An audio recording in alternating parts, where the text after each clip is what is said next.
जय गुरुदेव। दोस्तों, अद्भुत आश्चर्यजनक किंतु सत्य की पुस्तक से आज जिनकी कहानी मैं आप लोगों को सुनाने जा रही हूँ, उनका नाम है रमेश चंद्र शुक्ल, जो कि बिहार के रहने वाले हैं। उन्होंने बताया कि बचपन से ही साधना करने में उनकी गहरी रुचि थी। ध्यान मुझे स्वतः सिद्ध था। तरह तरह के अनुभव होते थे, जिन्हें किसी से कहने में मुझे बहुत डर लगता था। पर धीरे धीरे उनका यह अर्थ उन्हें समझ में आने लगा। एक दिन न जाने कहां से एक महात्मा मस्तिष्क आए और धूनी जलाकर बैठ गए। उनका नाम था बाबा हरिहर दास। उनसे प्रभावित होकर उन्होंने उनसे दीक्षा लेने की इच्छा की। उन्होंने मुस्कुराते हुए कहा, मैं तुम्हारा गुरु नहीं हो सकता हूं। तुम्हारे गुरु इस धरती पर अवतरित हो चुके हैं। मेरा उद्धार भी तुम्हारे गुरु के ही द्वारा होना है। एक दिन वे मथुरा से यहाँ आएंगे और इस मिट्टी की कुटिया में आकर मेरा उद्धार करेंगे। बाबा हरिहर दास ने जिस दिन मुझे यह बात बताई, उस दिन के पहले से ही मेरे सपने में एक महापुरुष का आना शुरू हो चुका था। वे खादी के धोती कुर्ते में नंगे पांव आया करते थे। उनके चेहरे से अलौकिक आभा टपकती रहती थी। जब भी वे मेरे सपने में आते, मैं यंत्र चालित सा उनके चरणों में अपना माथा टेक देता। फिर वे मेरा सिर सहलाकर मुझे आशीर्वाद देते और बिना कुछ कहे वापस चले जाते। वर्षों तक यही क्रम चलता रहा। लेकिन एक रात ऐसी भी आई जब उन्होंने अपना मौन तोड़ दिया। अंतरंगता से अप्लावित शब्दों में उन्होंने मुझे कहा, अभी कितने दिन यहाँ रहना है? मैं वहां तुम्हारी राह देख रहा हूं। तभी से एक अनजानी सी बेचैनी मेरे भीतर घर कर गई। अब तक मुझे इसका आभास हो चुका था कि यही मेरे पूज्य गुरुदेव हैं। लेकिन प्रश्न यह था कि इस अवतारी चेतना को मैं कहां खोजूं। कुछ ही दिनों बाद देव योग से वे मथुरा पहुंचे। वहीं पर मुझे मिले बार बार मेरे सपने में आने वाले परम पूज्य गुरुदेव युग ऋषि पंडित श्री राम शर्मा आचार्य।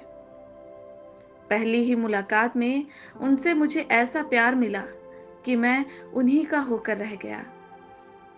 उनके पास रहते रहते करीब 4 वर्ष बीत गए थे।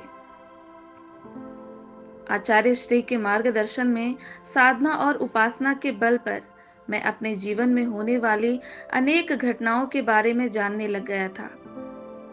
इसी क्रम में एक दिन मुझे अपनी मृत्यु के समय का ज्ञान हो गया। तब मैंने पूज्य गुरुदेव से कहा, इस शरीर से आपकी सेवा अगले 3-4 महीने तक ही हो सकती है।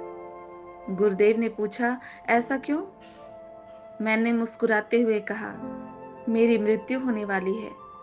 मरने के बाद भूत बनकर शायद ही आपकी सेवा कर सकूं। पर इस शरीर से तो सेवा नहीं हो पाएगी। जवाब में पूज्य गुरुदेव भी मुस्कुराने लगे। उन्होंने कहा, तुम्हें इसी शरीर से मेरा काम करना है। कुछ दिन और बीत गए। मृत्यु को कुछ और करीब आया जानकर मैंने पूज्य गुरुदेव के सामने फिर से यही बात दोहराई। मेरी बात सुनते ही गुरुदेव झल्ला उठे। उन्होंने डपटते हुए पूछा, अच्छा बता, तेरी मृत्यु कैसे होगी? मैंने कहा, आज से ठीक 2 महीने बाद मुझे एक सांप काट लेगा और उसी से मेरी मृत्यु हो जाएगी। मेरी बात सुनकर उनकी झल्लाहट कुछ और बढ़ गई। उन्होंने कहा, तुम अपना काम करता चल, मरने की बकवास छोड़ दे। मुझे लगा कि गुरुदेव का इशारा शरीर की नश्वरता की ओर है। मैं भी करीब आती हुई मौत को भूलकर अपने काम में मग्न हो गया। महीने 1.5 महीने बाद तो मैं इस बात को पूरी तरह से भूल गया था कि मेरी मौत मेरी तरफ तेजी से बढ़ती आ रही है। आखिरकार वह दिन भी आ ही गया जिसे नियति ने मेरी मृत्यु के लिए निर्धारित किया था। सुबह के समय मैं शरण जी तथा 2-3 अन्य परिजनों के साथ नीम के पेड़ के नीचे बैठा था। गुरुदेव सामने के कमरे में थे। हम सब उनके बाहर निकलने का इंतजार कर रहे थे। समय बीतता जा रहा था, पर वे बाहर निकलने का नाम ही नहीं ले रहे थे। विलंब होता देख मैं उधर जाने की ही सोच रहा था कि अचानक पेड़ से एक भयंकर विषधर सर्प मेरे सिर पर गिरा। उसी क्षण मुझे अपनी ध्यानावस्था में देखा हुआ दृश्य याद आ गया कि आज मुझे मृत्यु से कोई बचा नहीं सकता। पर आश्चर्य, उस काले सांप का फन मेरी आंखों के आगे नाच रहा था। उस काले सांप ने 2-3 बार अपने फन से मेरे सिर पर और छाती पर प्रहार किया, पर काट नहीं सका। ऐसा लगा कि किसी ने उसके फन को नाथ कर रख दिया है। अपने जीवन में समय को पूरी तरह से साध लेने वाले मेरे गुरुदेव समय के बीत जाने पर भी आज कमरे से बाहर क्यों नहीं निकले, यह बात अब मेरी समझ में आ चुकी थी। डसने की कोशिश असफल हुआ। वह सांप धीरे धीरे मेरे शरीर पर सरकता हुआ नीचे आ गया। अब तक वहां कुछ और लोग भी जमा हो गए थे। सबने मिलकर उस सांप को मार दिया। तब तक वहां इस बात को लेकर कोहराम मच गया कि शुक्ला जी को सांप ने काट खाया है। गुरुदेव अपने कमरे से निकले। इन सारी बातों से अनजान बनते हुए उन्होंने पूछा, क्या हुआ शुक्ला? मैंने मरे हुए सांप को दिखाते हुए कहा, यह सर्प मेरा काल बनकर आया था। लगता है मैं बच गया। गुरुदेव ने गंभीर स्वर में कहा, इस सांप को मारना नहीं चाहिए था। किसने मारा? किसी ने मुंह नहीं खोला। सभी सिर झुकाए खड़े रहे। वातावरण को सहज बनाने के लिए गुरुदेव बोले, खैर जाने दो, स्नान कर लो। पूज्यवर की शक्ति सामर्थ्य से अभिभूत होकर मैं स्नान करने के लिए चल पड़ा।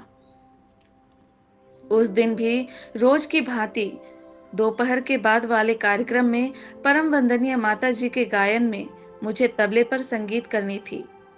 मंच पर सारी व्यवस्था हो चुकी थी। तबला, हारमोनियम रखे जा चुके थे। माता जी के लिए माइक सेट करना था। जैसे ही मैंने माइक को पकड़कर उठाना चाहा, मेरा हाथ माइक से चिपक गया।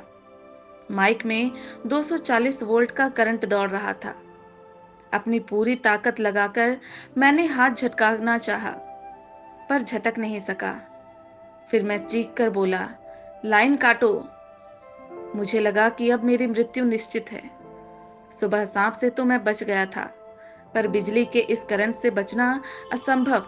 लेकिन मेरे और मेरी मौत के बीच से पूज्य गुरुदेव ही थे। दोपहर बाद के बिजली के झटके ने मेरी सारी ताकत पहले ही निचोड़ ली थी।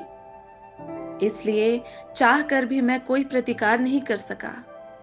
जब मुझे लगा कि अगली कोई भी सांस मेरी अंतिम सांस हो सकती है, तो मेरे मुंह से सिर्फ 2 ही शब्द निकले, हे गुरुदेव। उनका नाम लेना भर था कि मेरी छाती पर सवार मेरा काल शून्य में विलीन हो गया।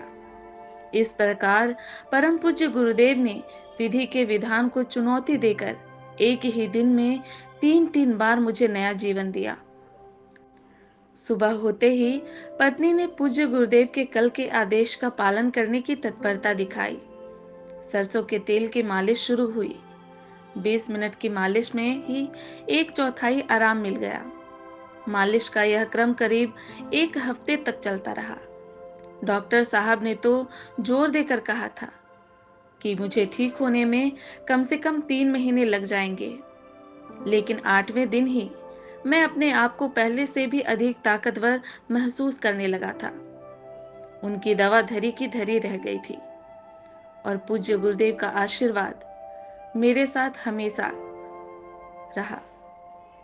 जय गुरुदेव।